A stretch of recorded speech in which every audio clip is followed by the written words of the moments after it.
And then, of course, ethanol.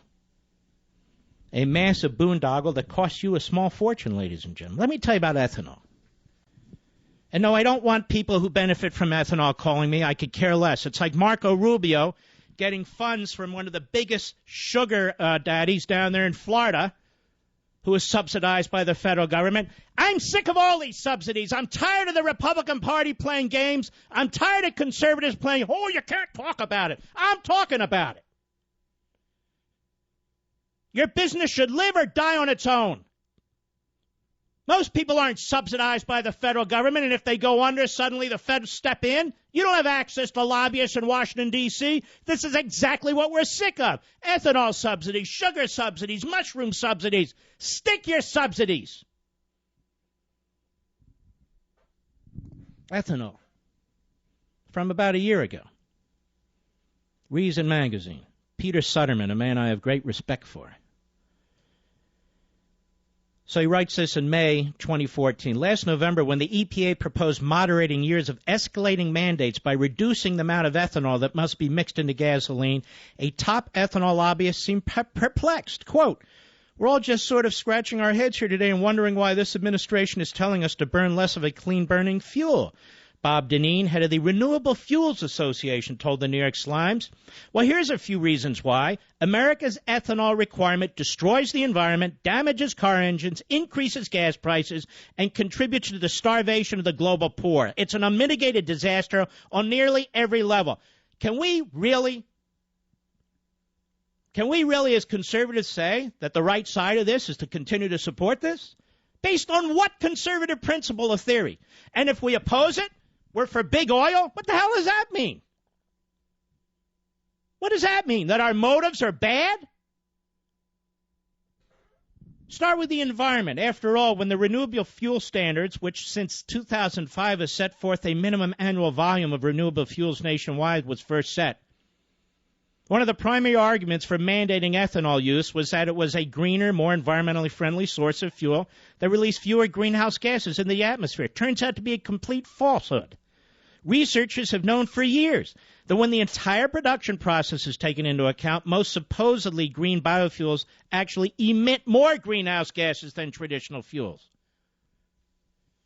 Even Al Gore's backed off this, and he's a complete crackpot. Some proponents have argued that the requirement was nonetheless necessary in order to spur demand for the development of more advanced, environmentally friendly biofuel like ethanol of some sort, which is converted into fuel from corn farm leftovers. There are two serious problems with this. The first is it turns out to be rather difficult to produce, despite EPA predictions, and the market would produce at least 5 million gallons in 2010, 6.6 out. In other words, it's a failure. And ethanol is bad for cars and drivers. Automakers say gasoline blended with ethanol can damage vehicles by corroding fuel lines and injectors. An ethanol glut caused by a misalignment of regulatory quotas and demand has helped drive up prices at the pump. And the product is actually worse. Ethanol blends are less energy dense than regular gas.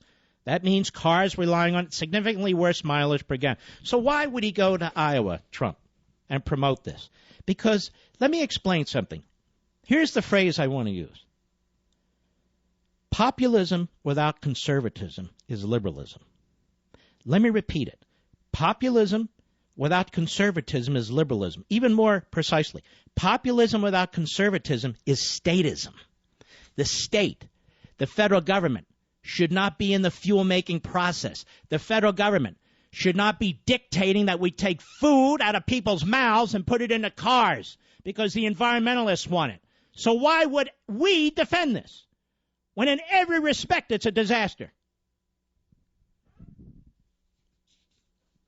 We still have ethanol lobbyists still pretending the renewable fuels mandate is a success. Senators from corn-friendly states in the Midwest still urging the agency not to proceed with proposed reduction in the mandate. But at this point, ethanol requirements have few serious defenders, except the people who profit from its production. No, you don't understand there, sir. You must be paid off by big oil if you have a problem with ethanol. Well, all you folks out there with your cars, where the engines are knocking, where they don't work as well, where you're paying a higher price at the gas station, at the pump for your fuel, you must be paid off by big oil. You're sellouts, apparently. Now, that's stupid. That's just plain stupid. And sadly, I want you to hear this. This is from Iowa on Friday. Cut 11, go. And by the way, we have a lot of good people. We have ethanol that nobody is really, we have the ethanol. Where are the ethanol people? Right? I was here a month ago. I met with them all, and they do a fantastic job. I toured the plants. They do a fantastic job at what? Making ethanol? Go ahead. Do a fantastic job, and it's so important. And it's another form of let's stay away from OPEC and let's stay away from that Middle East stuff. And actually, what I don't understand, because well, the way you stay away from OPEC and that Middle East stuff is to unleash our productive sector, not subsidize with tens of billions of dollars ethanol. Folks, don't we believe in competition?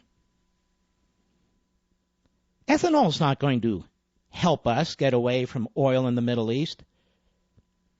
Productive sources of energy will help us get away from oil in the Middle East. And we're almost there. We were almost there until Obama screwed up.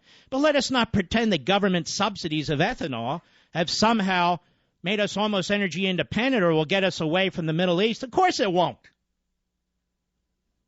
And by the way, it drives up the price of your food in this country when 40% of corn is spent making ethanol.